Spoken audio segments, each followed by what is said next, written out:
Committee Room 29, Sound.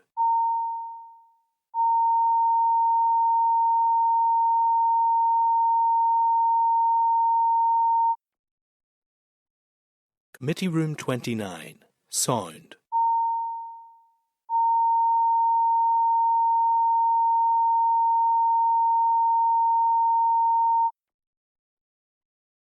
Committee Room 29, Sound.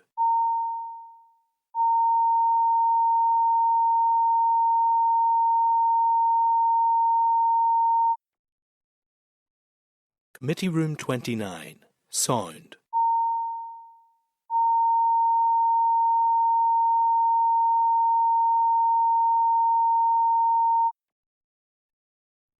Committee Room 29, Sound.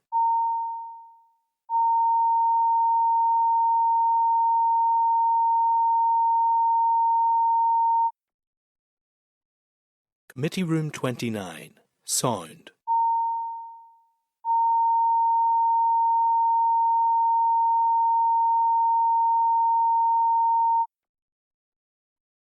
Committee Room 29, Sound.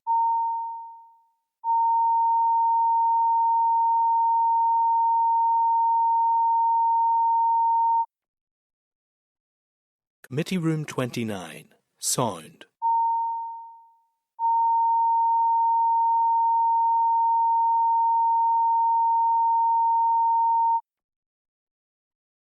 Committee Room 29, Sound.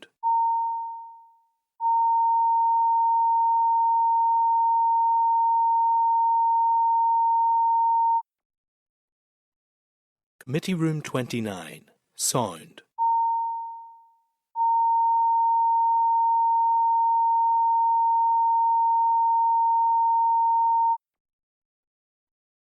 Committee Room 29, Sound.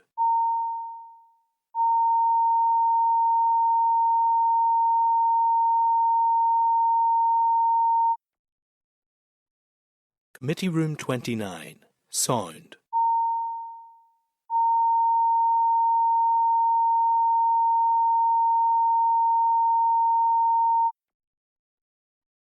Committee Room 29, Sound.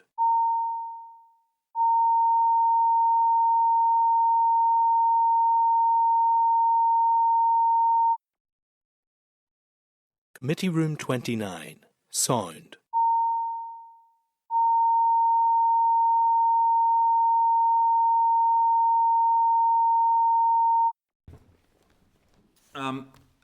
Welcome to the Infrastructure Committee. It may look like we're starting late. We haven't been. We started at 10 o'clock and we have been taking some evidence on the SUDS bill that's before the committee. So just to explain to anyone who is joining us at this point that's what the committee have been doing, and that has been in closed session because some of it was legal advice. You're very welcome. I would just want to note that any members or people in the public gallery can use mobile devices, but they should not take any photographs or any video of the proceedings. And if members are content, I will take us through the remaining agenda for this morning. And we've already taken apologies and declarations of interest, which takes us to item 5 on your agenda, colleagues, which is Chair's business. And there was just one thing I wanted to highlight on Chair's business this morning, which was the York Street interchange. And this is a media item that is prevalent today, and people will no doubt see that if you flick through some of the newspapers. And essentially, in terms of the York Street interchange, just to make members aware that the department have spent £27 million on this. It's a pretty historic project, and it's been rolling for quite some time. And there has been 20 million spent on planning, design and legal work. But as far as I am aware, nothing's actually happened. There's been no construction, no physical infrastructure built. And the project was initially estimated in the region of 120 to 165 million to deliver. That's a historic estimate. I'm not sure I want to think about what it is now, but the fact of the matter is that this project has massively stalled. It's not the only project, not the only major capital project that we know has majorly stalled in Northern Ireland. Just to make anyone who's watching aware, the committee is just about to embark on a planning inquiry that is time-bounded, a mini-inquiry over 8 weeks. This is one of the things, not York Street in particular, but there are two aspects to that inquiry. One is on the planning system's openness and the propensity of judicial reviews that slow down planning in Northern Ireland, and the second item on that is our ability to deliver major capital. York Street Interchange, unfortunately, is one of those many examples, and it was raised also on X over the weekend. I'm happy to take any comments anyone wants to make on this, but I just thought I'd highlight it because it is a media item today. Anyone want to comment, John? Yeah, Chair, and thank you for highlighting it under your Chair's business. The amount that has been spent on this to date is pretty shocking, but not surprising. This has been an executive priority, I understand, since 1999, and it's been a priority for an infrastructure development in Northern Ireland since the 60s. Yet when I and others have raised it with officials, we're continually told that while it's an executive priority, it's no closer to fruition, even though we know how much has been spent on it. The impact on the local economy extends into hundreds of millions of pounds each year by not doing it.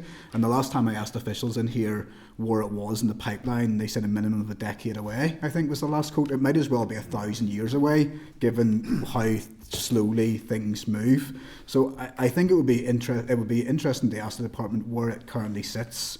Why, we know the money that is there, but why it's not further up the priority list, and why, if it's an executive priority and has been for over 25 years, we haven't seen any movement on it at all. We know the relief it would make in the area and the economic benefits it would have, and I just find it deeply frustrating that we've seen so much money on it being spent, but actually further away now than ever. That's the reality as I see it. Absolutely, John, I concur. I think we should write to the Minister and ask, along the lines that John has suggested, where's the project, how close is it to starting, what's our view on it, and what is being done currently to try and bring this major capital project to fruition, not least for the fact that it will open up significant benefits to Belfast and our economy because of what it will actually deliver. Sure. Peter, could we include within that as well? This is something that I bang on about quite a lot now. The independent expert-led infrastructure commission that was launched by Nicola Mallon, I think, back in 2021. I think it was during the COVID year, certainly. That's been raised with me by the IOD. It came up at a recent panel event as well. It's something that the sector certainly wants, that having experts guiding the department in terms of the best way to spend money, what's feasible, what's not feasible. I agree with John. I mean, this is 10 years away, I think.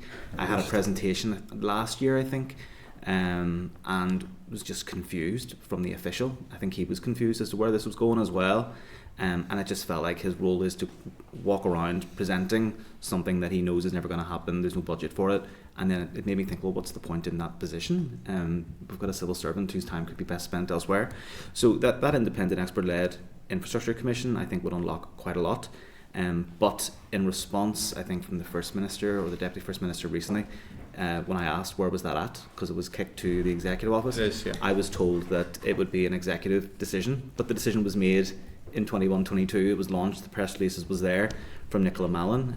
So I'd be really keen to get the infrastructure minister's perspective on this, because it could unlock quite a lot, is my view, rather than what we have now, which is a huge sum of money being spent on very, very little whenever budgets are tight. And also as well, secondly, I've raised before about the Strategic Investment Board. I think having them come to the committee to guide us a little bit in terms of what they're strategically guiding upon would be really, really helpful. Otherwise, we'll just find ourselves in the same position in the next number of months talking about the York Street interchange. No, look, I have no issue with that.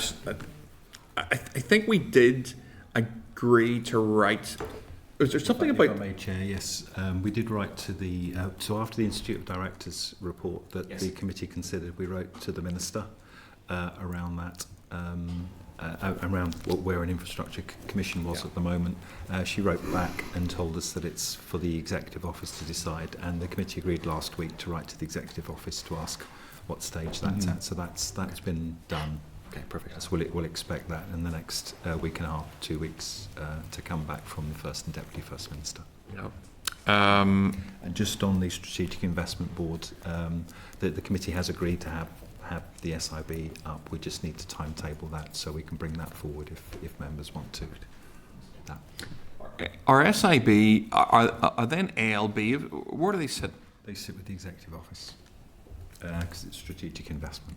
And have we engaged them as part of the planning inquiry? Would they be someone that we would write out to as a stakeholder, Michael, or maybe not? Is that not appropriate?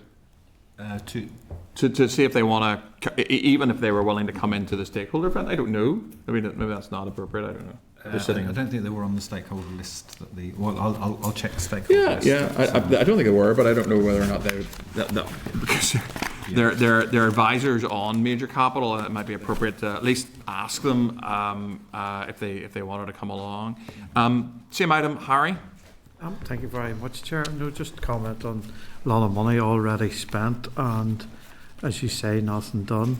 I just think, yes, it was stalled probably for different reasons along the line, but I do wonder if it had been given the green light all the way, would it have been another project that would have been stalled today because of, like, other capital projects have been stalled? It's a good question. I think certainly we're facing into a kind of a, well, I think there have been a range of reasons it's been stalled. Planning, legal challenges are two of those. I think in the current environment, I think it's probably it's nearly an A5 thing. I think that it's going to be subject to that. The additional projects that are sitting behind the A5, the major capital of about £1 billion, probably I imagine York Street Interchange is on that list, and again all subject to A5 decision and so forth. Stephen. Thank you, Chair. No, just to echo the concerns, I think it is arguably the most significant junction in Northern Ireland and probably the most congested as well, linking our two motorways and the port as well. So it is very, very disappointing, I suppose, the length of time that this is sat on a shelf. And I got an answer back from the Infrastructure Minister just 10 days ago saying I am taking the time to consider the next step for this key infrastructure project. So I suppose we would like to establish how much time is that going to be, and you'll be very keen that we as a committee write to the Minister and put pressure on, because I think it is unacceptable. The Minister seems to have little or no interest in driving forward this much needed project. So the economic value has been mentioned and connectivity and everything else. So I think Absolutely, it is vital that we keep this high on the agenda. Yep, 100%. I think that was everyone on York Street. So we will write to the Minister along the lines. Michael, do we need agreement?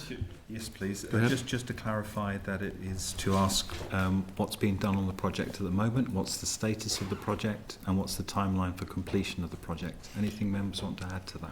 Yeah, let's ask as well. Is there anything in the Minister's view holding up the project? Are there any barriers currently to the project going ahead? If so, what are those? Let's add that as an additional.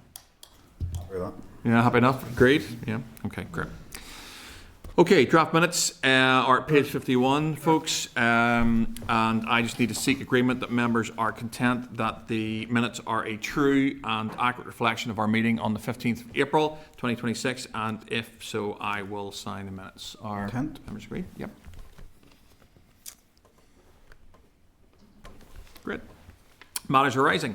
Page 68, we have a response from the Minister for Infrastructure to committee correspondence following the Mineral Products Association NI oral evidence. And just to remind members that as we discussed at last week's meeting, Justin had suggested the committee writes to the department to seek a response to the MPANI's evidence in respect of its assertion that the A5 could utilise carbon neutral methods. As indicated last week, committee staff have reviewed the records of the correspondence, and a copy of the response received from the Minister on this issue is included in members' packs today. Justin, you want to come in? I'll take you now. Chair knows on the previous item, just in relation to York Street, interchange, can we ask what was the intended programme for the project? Yeah, intended programme, or in terms of programme, do you mean timescale, Justin, or Time-wise. Time-wise? Okay. Programme, and Sure. where do we sit now? Yeah, no, that's fine. Are members still content to add Justin's to the core that we're sending the Minister? Yeah. Okay, good. So in terms of that item 68, are members content with that response from the Minister to the MP? Page 68. Just to remind members, it came up at last week's meeting and it was something that the committee was considering writing to the Minister about, but the committee had already done so. So this is the response for members' information. Okay. Again, matters arising, just to remind members, at the conclusion of the joint concurrent meeting yesterday with the DAERA committee, well done Infrastructure Committee, we had more members there than they did. The joint chairs suggested that both committees consider actions separately, just because we were a little bit tight for time. And as such, I just have to ask members if they have any actions arising from that meeting. Do members want to flag anything up, John? Just in relation to the statutory consultees discussion, I thought it was really worthwhile, and we got into some of the key points around it. I'd be keen to dive into each of the statutory response consultees, personnel and capabilities and logistics. That was one of the things flagged up by the officials in terms of what was hindering their ability to reply, particularly around expertise within each of those sections, whether that be NIA, Northern Ireland Waterways, DFI. I have a concern, as I highlighted yesterday, that rather than getting better, we could actually see things getting worse as the availability of the key expertise that they need and the personnel that they need start to dwindle away potentially. So has anything been produced by each of those consultees to say, here's where we're at and here's where we probably need to be in terms of our people power and our logistics and our expertise, and here are our potential weaknesses going forward in terms of being able to meet these? Because what we know is that the sector actually want the period of consultation to go down, potentially to improve. I don't see that as potentially the direction of travel given the evidence that we heard yesterday. Yep. We can certainly do that for DFI and any ALBs that DFI have. I suppose something like there may be aspects of DAERA, like NAIA, that we could get that information on. But look, I've no issue writing the department asking along those lines in terms of the capacity of both the department and the ALBs as to are they going to provide us with confidence that they have the staffing and requirements and expertise to push these targets down rather than go up? You said potentially, is this committee able to ask the likes of NIA, given that it's under the purview of communities, even though we could be doing it under the planning policy aspect? That's an excellent question, which obviously I don't have the capacity to actually answer. So I'm going to look to Michael, who might have a view on that one. Well, in theory, the committee can write to anybody, but there'll be a courtesy to cop into the relevant committee. I sense there's quite a lot of consultees. Was the committee suggesting writing to all of them, or simply going through? Because it was only DFI officials there yesterday. So if the committee's content to write to the department in the first instance, and then... Yeah, I mean, the department head up the forum.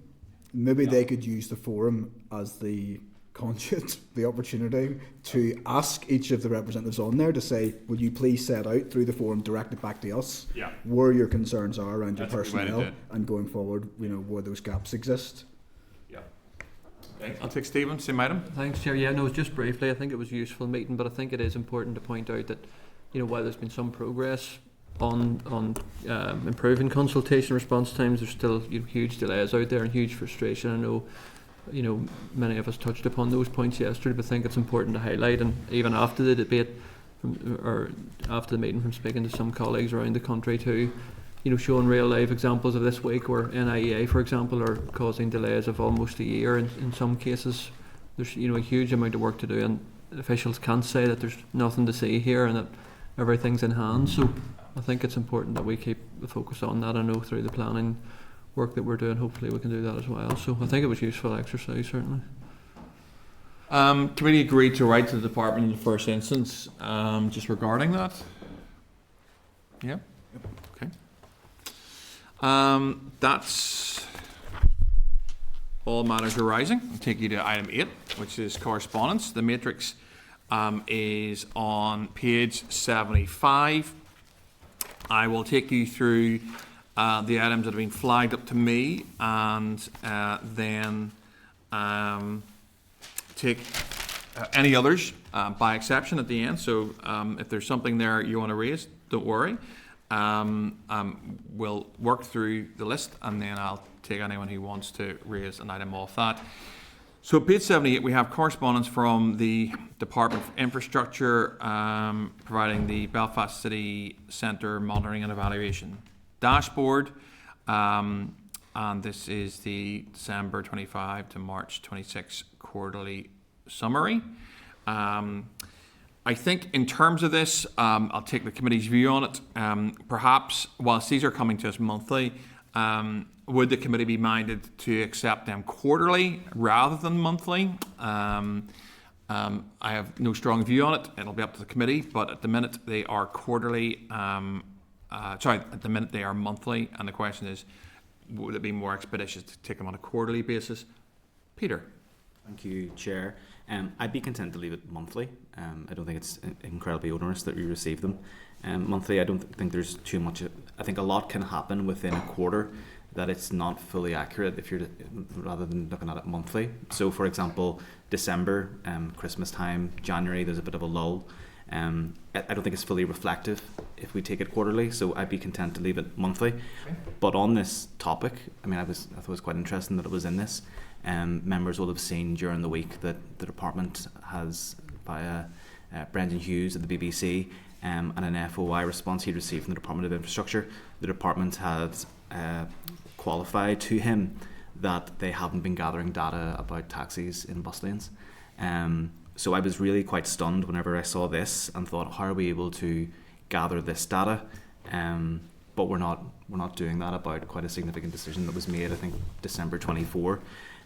So can we maybe write to the Minister to get clarity from her in terms of what's going on? I did Nolan on this on Monday as well, and I think everybody was just baffled that this is taking place, and quite a significant gap is taking place as well.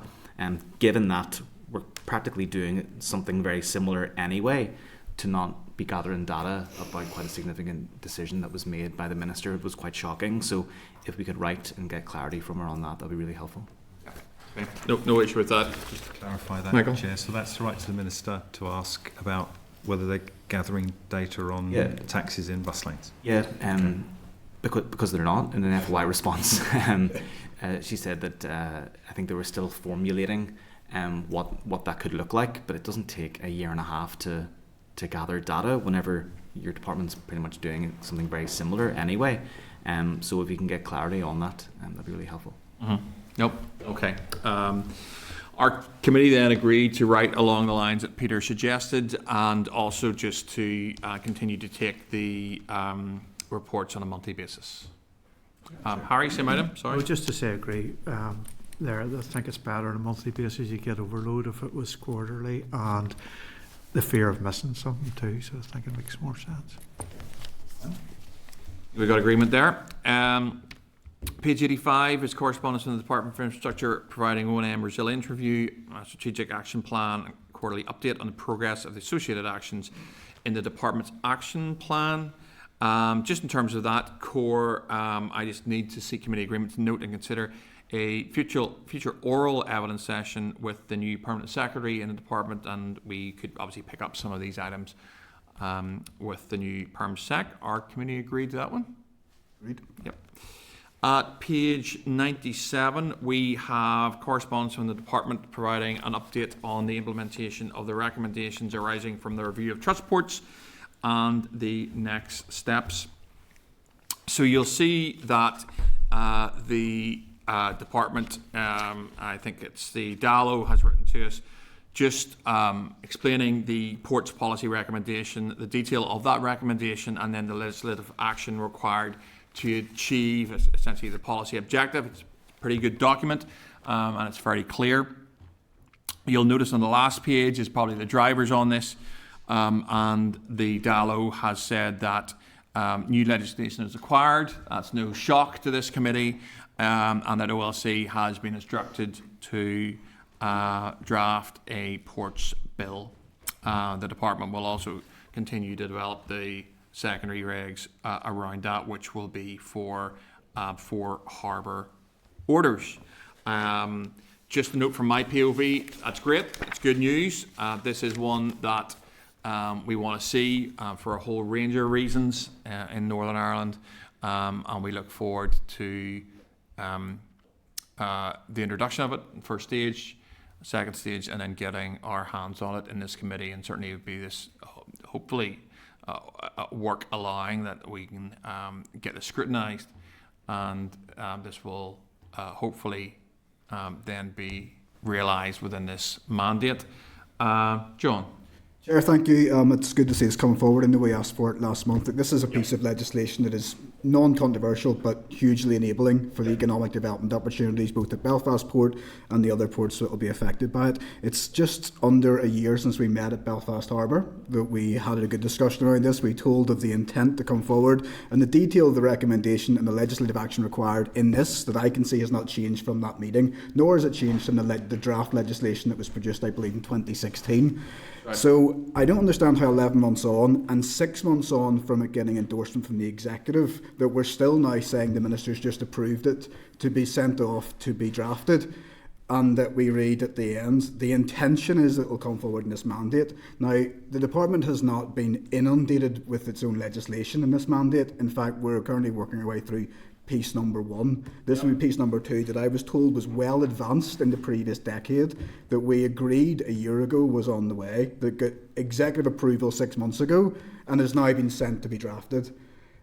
I mean, I hope I can be forgiven for thinking alarm bells are ringing in my head that things aren't moving at the pace I'd like to see them moving at, given how important this piece of legislation can be and how little legislation is coming out. So this does not give me the assurance that it's going to be coming forward. What is the time? I think we asked for the time frame. The intention is the bill will be introduced in this mandate.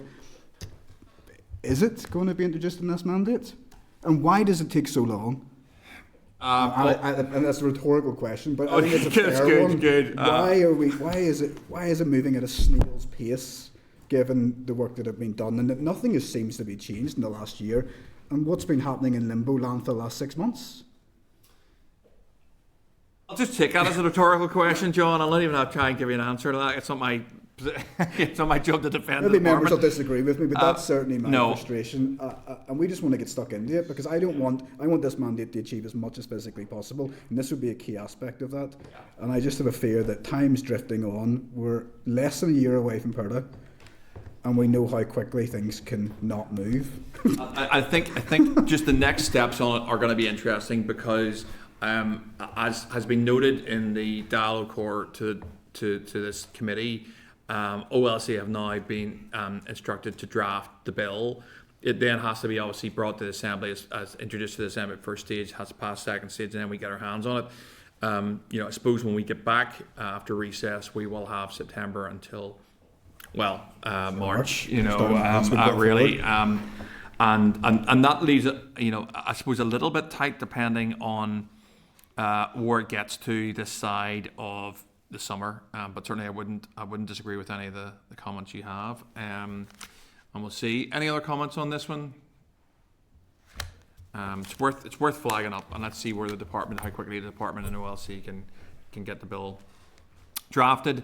That is trust ports. That's fine. I've got one on the way through at 106, which is a letter from again the DFI Dallo to Nick Mitford, who's the clerk to the Executive Office Committee, where Dallo references the Armed Forces Covenant, which is something that we sort of asked about. I flagged up. It says, "Thank you for your letter dated 27th of March, in which the committee requested an update on what work the department is undertaking in relation to the Armed Forces Covenant.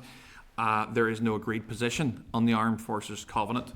And that kind of confused me a little. And I wondered, is there no agreed position in the Department for Infrastructure in terms of the Armed Forces Covenant? Or does that reference something else in terms of the Executive Office? And that would be a little bit weird, because obviously the Dallo was writing on behalf of the Department for Infrastructure. So I think it would be my view that we write back to the Minister on this one, asking for clarity in terms of that line. There is no agreed position on the Armed Forces Covenant, because my understanding is that Nick Mitford was writing out to all the departments asking about progress on the Armed Forces Covenant and adoption. So that's a clarity issue for me. Are members content that we write back to the Minister on this one, asking for clarity around that phrase? There is no agreed position on the Armed Forces Covenant, and then specifically what she is doing to implement any aspects of the Armed Forces Covenant that would apply within the Department for Infrastructure. Yep. Okay.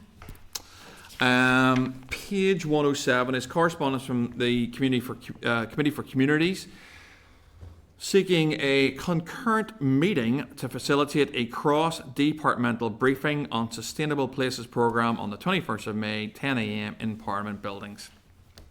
I believe this isn't just with the the Committee for Communities. Michael, do you want to speak to this one? Yes, just for members' information, this would be a three-way joint concurrent meeting to look at this policies. This was mooted sometime last year, and then it was consulted upon last year as well. And so it's a programme led by the Department for Communities with a proposed programme, but in partnership with Infrastructure and Agriculture, Environment and Rural Affairs. Basically, each department would give 5 million into a pot over a period of 10 years, and that will be for regeneration projects around Northern Ireland. The proposal is, the Committee for Communities is inviting us to a joint concurrent. If the committee wanted to attend, the date is on a Thursday, so we'd lose 3 members.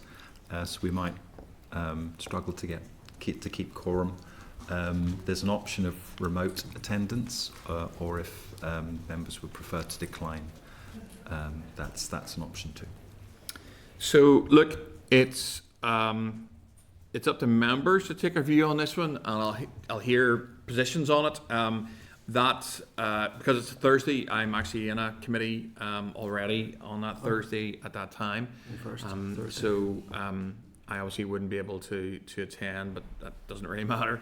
Again, the clerk highlights the issue of us getting the requisite number of members to the committee. We can leave it a couple of ways. We can leave it open. We can leave it for members who can attend to attend, or we can write back and say we don't think it's viable. But Militia has his hand up. Militia, yes. Well, as a member of the Communities Committee, I will be in attendance in the event of us deciding to attend as a committee as well from Infrastructure. Okay, that's fine. We certainly got one member there then. Andrew? Sorry, Chair, just I think the clerk said it, but just to clarify, is this each department putting in the pot? Did you say? Yes. Yeah, So each of the 3 departments will put in £5 million each. Yeah. Okay. Over a period of 10 years. Right. And then local councils will also contribute 10% to that, so 15 million basically. Yeah. No, I don't have a committee that day, so I mean I think that does sound an important thing, and the thing that there's cross-departmental, which I always bang on about. So I mean I have no problem. It would be about attending as a committee, as a joint concurrent meeting. So it's to have the requisite at least 5 members for a decision. It's whether we can get 5 members there. Does Dr. Malaysia, that his kind of He's price just does it? volunteered to have been an infrastructure committee person. So as opposed to Malaysia's taking one for the team, and he's going with his infrastructure hard hat on. You see what I did there, Malaysia, with the hard hat gag? I see that. Yeah. Okay, good man. I'll go. Okay, we got John, we got Malaysia, I think maybe Andrew. Austin. Yeah. I'll go, okay. yeah, just need to remind So I won't be. Let's be clear in another committee. Just to check, Peter, what do you think? Diary permitting, Thursday's policing board day for me. Okay, so that could be it problematic. just depends. If I can get along, I will. Yeah, okay, could be problematic. Justin? Diary permitting, fellas. I can't. Okay. Cahill's on policing board too, from memory. Charles on policing board. Was he? Look. Yeah, he's off it. He's free. Well, I nominate Cahill. Possible. Harry, what do you think? Don't think so, but if things change. Okay, and Stephen? It should be okay. Okay. Either Harry or myself will. Yeah. So we're pretty commitments. We're pretty close. Michael, what's your view? We've probably got 4/5. How problematic is it if we go back to them and say yes, but we go and we'll do our best to get 5 members there? I mean, is it okay just to make the community committees aware that there are problems, but we'll do our best? Is that an appropriate response? I will talk with the Clerk? clerk. Yeah, that's brilliant. Okay, you can reflect that. Okay, so we'll swing back onto that one, I suspect, maybe next week with more information. At page 108, then, members, we've got an invitation from TransLink to the ceremonial signing of the contract for the purchase of the new enterprise trains. And just I need a committee agreement that is actually up to individual members should they wish to go and see the contract signed. Are committee happy enough with that? Okay. Page 109. Oh, Militia. Yeah. And I'd just like to comment as well too that when I looked at that Corru or invitation, I thought it was really well presented in English and in Irish, and it will be greatly appreciated by Gael Gores, and in particular those people who are learning the language as well too. It's another opportunity to see it displayed in that context. So it was a lovely invitation. Corru and Jasser file, in other words, a very nice invitation. Okay. Okay, listen, thank you very much, Militia. And I know that's very kind words, and I'm sure TransLink are probably watching into us, and they've probably heard that. So that's very kind for you to flag that up. At page 109, we have correspondence from Northstone Limited regarding the review of standards governing the use of reclaimed asphalt planings. I think that sounds plannings. Planings, yeah, take one N out of that one. Also known as RAP. Just for transparency, I went to a plant recently to see this and was really impressed. Effectively, this is roads that get dug up. There's a very particular process to this, but roads are dug up and then they're recycled, which I think is super. That's exactly what we want to do, rather than necessarily have to put more down. But if they can be recycled, I think that's really positive. So I just need to seek committee agreement in the first instance to forward to the department this core, and also then just seek if they have a current policy position on reclaimed asphalt planings. And I'm going to take Militia on this one. Just to get to you, Chair, I would actually welcome further information in relation to this as well too.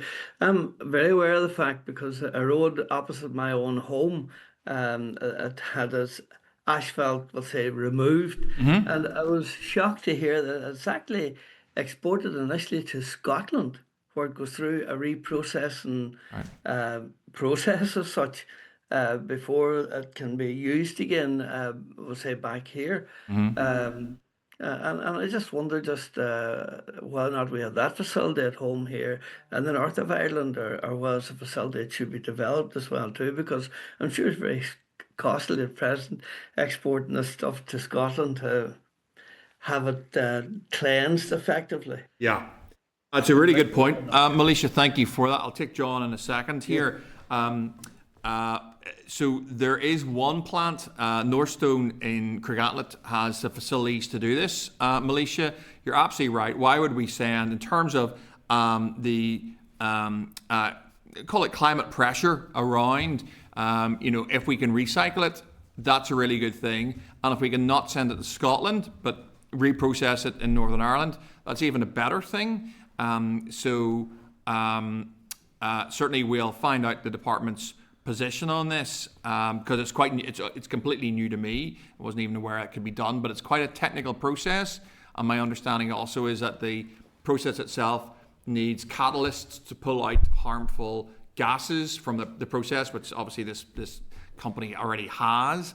So it's sort of win squared. John? Yeah, just Chair, to support your request just to forward this on to the committee or to the department. I think it would be interesting to know. I do know that the department is aware that the facility is there, and I think I'm right in saying, I'll be corrected, that we're the only part of these islands who don't currently use RAP whenever we're resurfacing or surfacing roads. That is used in the Republic of Ireland. So if you cross the border, you will be on a recycled parsley road. If you're in Northern Ireland, you're not. The rest of the United Kingdom does also use it up to, I believe, 50%.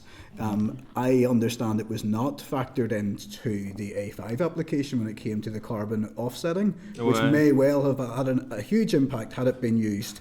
But had that road been built anywhere else in the United Kingdom or in the Republic of Ireland, it would have used RAP and would have been able to have then had that application take into consideration the offsetting of the carbon emissions that are used in the production of it. So that may well have been a banana skin that somebody slipped on by not factoring that in. This won't come as news to the departments. It is not new technology. It has been used elsewhere around the UK, but this is a wonderful opportunity, and I think that this is something that really needs to be tapped into very quickly.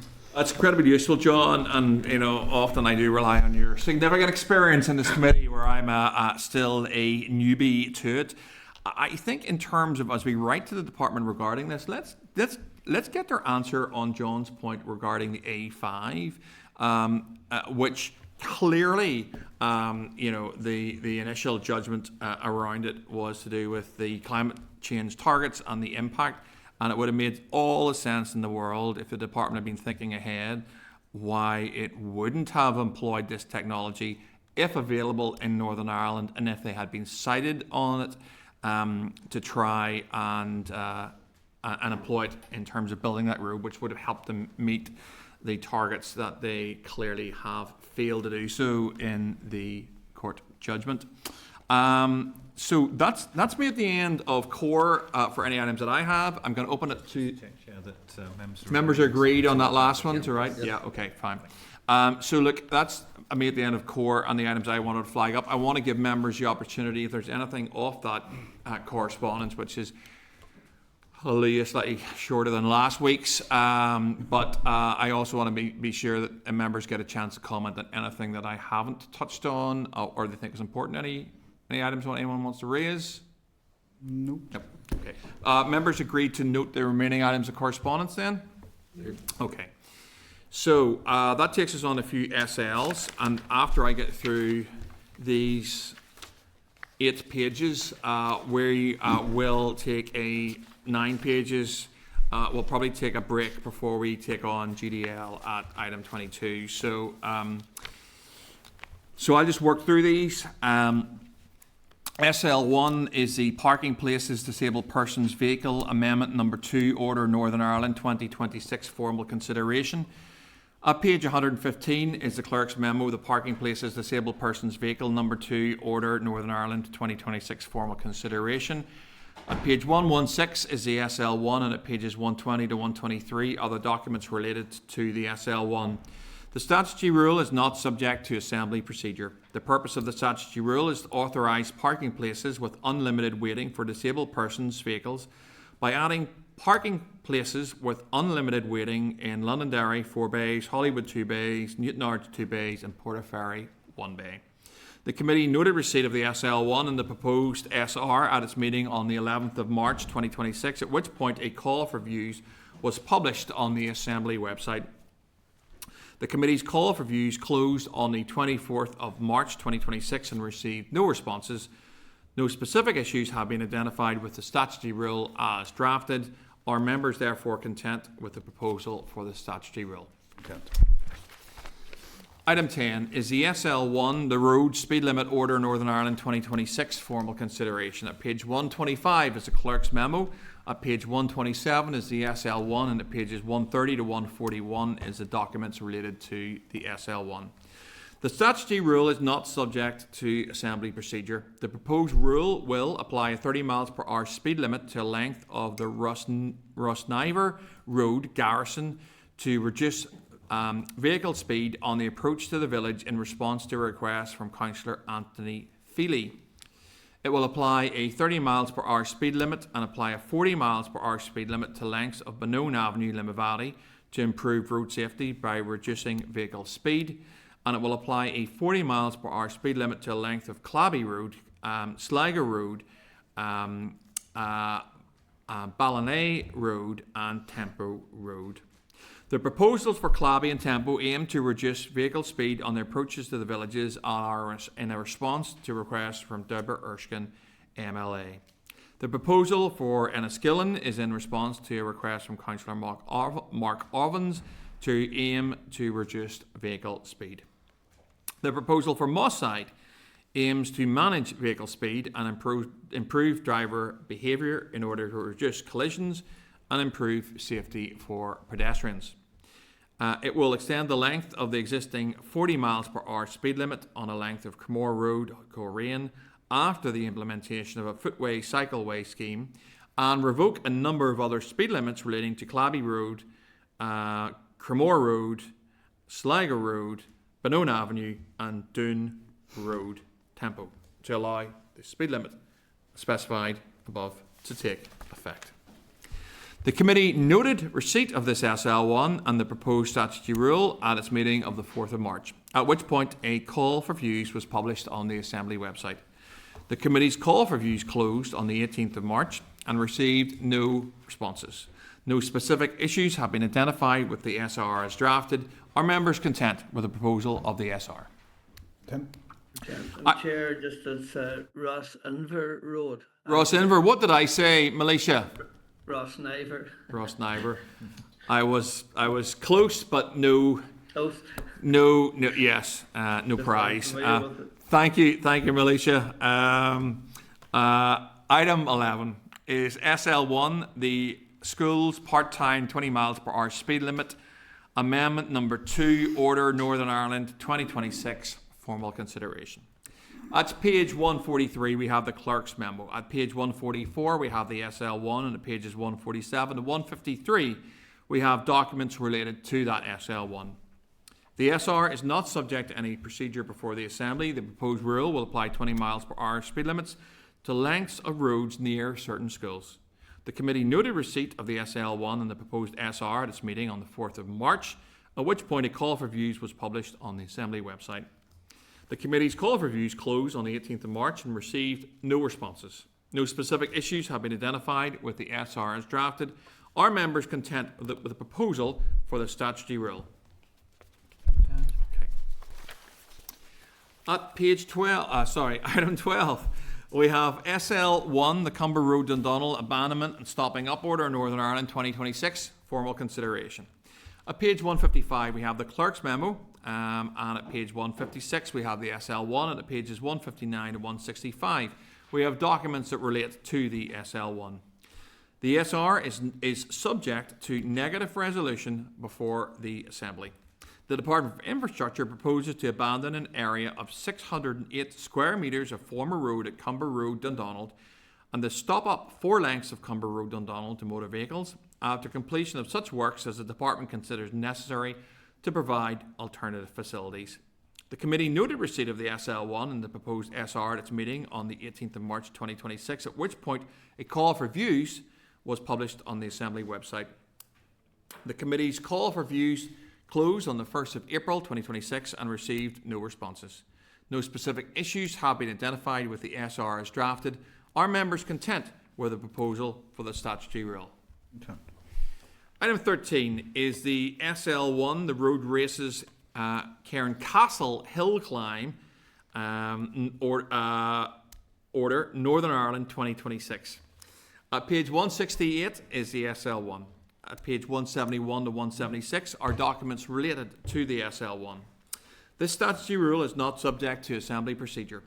The proposed rule will permit the suspension of the right-of-way of traffic on Friday the 26th of June 2026 between 11:30 a.m. and 10 p.m. On Saturday the 27th of June 2026 between 11 a.m. and 7:30 p.m. on lengths of roads in and around Cairncastle, County Antrim to allow the Larne Motor Club Limited, promoters of the Cairncastle Hill Climb, to run the 2026 event. I need to seek committee agreement to note the receipt of the SL1 and the proposed SR, which will be published as part of the call for views, to indicate that the SL1 will be considered at its meeting of this committee on the 20th of May 2026, and to indicate whether they are content that a briefing from officials is not required at this stage. Are members agreed? Agreed, Chair. Item 14 is SL1, the school's part-time 20 miles per hour speed limit, amendment number 3, order Northern Ireland 2026. At page 459 is the clerk's memo. At page 460 is the SL1. And at pages 463 to 479 are documents that relate to that SL1. The SR is not subject to Assembly procedure. The SR will apply a speed limit of 20 miles per hour to lengths of road near several schools. I need to seek committee agreement to note the receipt of this SL1 and the proposed SR, which will be published as part of a call for views, and also to agree that the SL1 will be considered at this committee's meeting on the 20th of May 2026. And also to indicate whether members are content that a briefing from officials is not required at this stage. Are members content? Content. Item 15 is SL1, the waiting restrictions, Bedford Street, Belfast, order Northern Ireland 2026. At page 201 is the clerk's memo. At page 202 is the SL1. At pages 205 to 209 are documents that relate to that SL1. This SR is not subject to statutory procedure. The SR will make permanent the waiting restriction measures initially introduced as an experimental traffic control scheme, an ETCS, in March 2025 on lengths of Bedford Street, Belfast. Vehicles are accepted from the prohibition in certain circumstances. The ETCS was implemented to address pavement parking on these lengths of Bedford Street. Since the introduction of the ETCS, it has been established that the objective of making this area of Bedford Street safer and more pedestrian friendly has been met. I need to seek committee agreement to note the receipt of this SL1 and the proposed SR, which will be published as part of a call for views, and to also indicate that the SL1 will be considered at its meeting of the 20th of May 2026. And finally, to indicate that this committee is content that a briefing from officials is not required at this stage. Are committee members content? Content. Item 16 is SL1, the control of traffic, Durham Street, Belfast, order Northern Ireland 2026. At page 211 we have the clerk's memo. At page 212 we have the SL1. At pages 215 to 219 we have documents that relate to this SL1. The proposed rule is not subject to Assembly procedure. The Department for Infrastructure proposes to make an SR, the control of traffic, Durham Street, Belfast, order Northern Ireland 2026, and has therefore submitted an SL1 on a draft statutory rule. The statutory rule will provide a two-way cycle lane on the length of College Square North and Durham Street, Belfast. It will also provide a shared footpath cycle track on a length of College Square North and lengths of Albert Street and Durham Street, Belfast. It will prohibit vehicles waiting at any time, loading and unloading not permitted, on lengths of College Square North and Durham Street, Belfast. And it will revoke certain existing provisions for cycle lanes and cycle tracks, and no waiting at any time provisions on College Square North and Durham Street, Belfast. I need to seek committee agreement to note this SL and the proposed SR, which will be published as part of a call for views, and to indicate that the SL1 will be considered at our meeting on the 20th of May. I also need to seek committee agreement to indicate the committee are content that no briefing from officials is required at this stage. Are committee content? Yeah. Okay. Item 17. SL1, the schools part-time 20 miles per hour speed limit amendment number 4 order, Northern Ireland 2026. On page 222 we have the clerk's memo. Page 223 we have the SL1. And at pages 226 to 236 we have documents that relate to that SL1. The proposed rule is not subject to procedure before the Assembly. This rule will apply a 20 miles per hour speed limit to a length of Belmont Road, Belfast, adjacent to Belmont Primary School, Roscoil Park and Shaws Road, adjacent to Bunscoil Fola Firsta Primary School, Tennant Street, Belfast, adjacent to Edenbrick Primary School, Ballycreen Drive, Lisburn, adjacent to St Aloysius Primary School, and Carr Road, Lisburn, adjacent to Carr Primary School.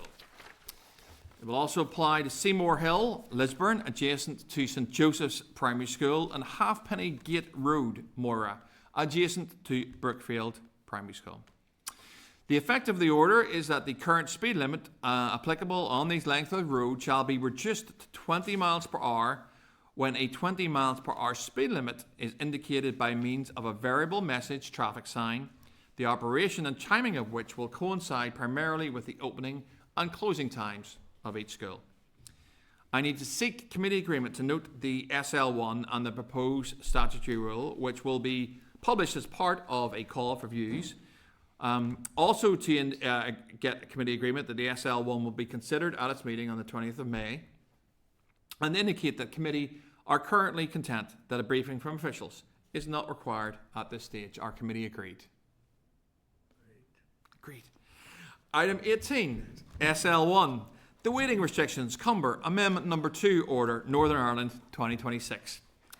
At page 238 we have the clerk's memo. At page 239 we have the SL1. And at pages 242 to 245 we have documents that relate to this SL1. The proposed rule is not subject to procedure before the Assembly. The SR will prohibit vehicles parking at any time, loading and unloading not permitted on lengths of the A2 Killinchy Road, Cumber. I need to seek committee agreement to note receipt of the SL1 and the proposed SR, which will be published as a call for views, and indicate that the SL1 will also be considered by this committee on the 20th of May 2026. Finally, to indicate that committee are content that a briefing from officials is not required at this stage. Are committee content? And they keep on coming. Item 19, SR 2026/69. The Parking Places Disabled Persons Vehicle Amendment Order, Northern Ireland 2026.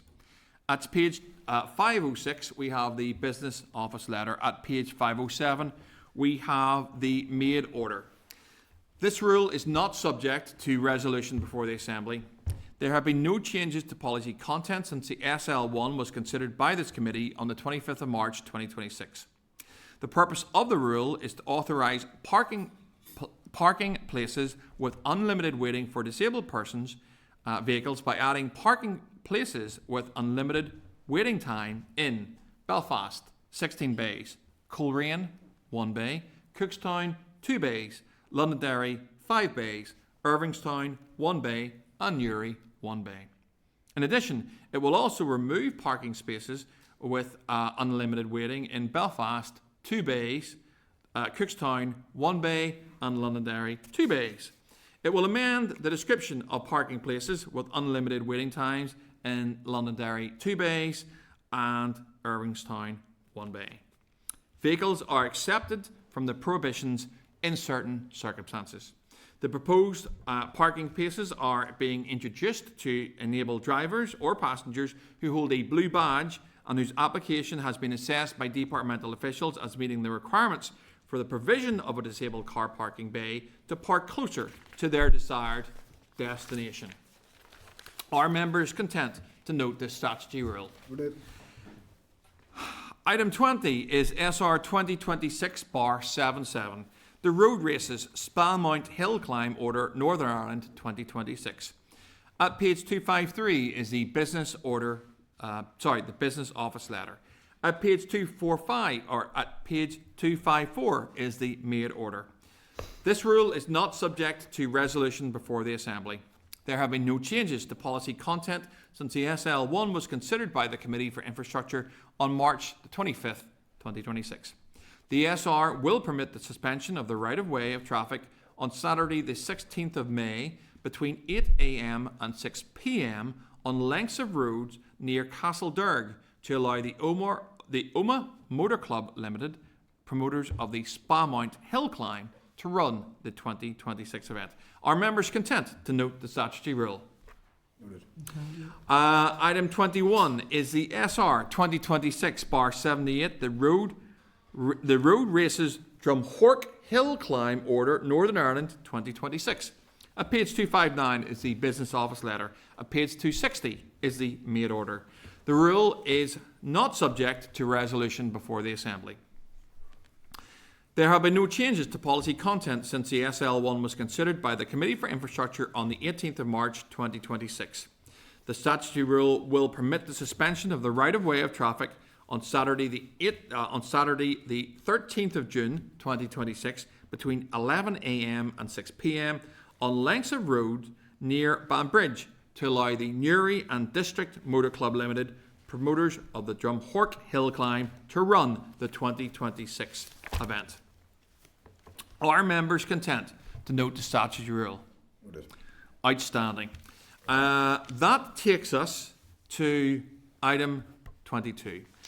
The committee's been going for 2 hours and 10 minutes. I suspect I'm losing the power of speech after that. Break, Chair. John, you help. You want me to step in? I suggest a committee break for 5 minutes, and we will come back and we will take oral evidence from departmental officials on GDL. So if members are content, we'll take a break for 5 minutes and then come back. Here.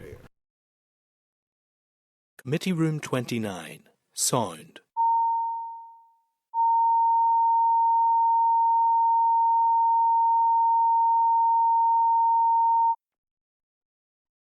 Committee Room 29. Sound.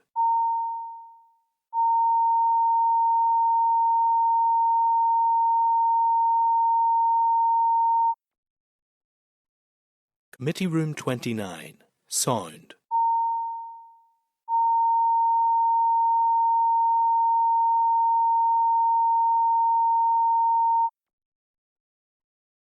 Committee Room 29. Sound.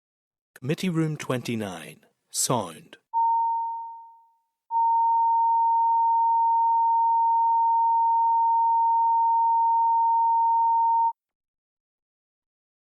Committee Room 29.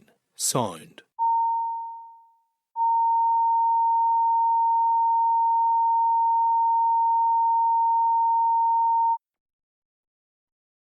Committee Room 29. Sound.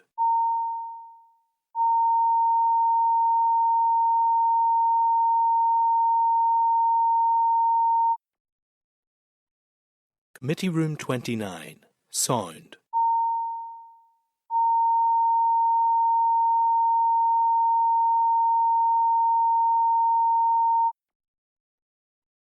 Committee Room 29. Sound.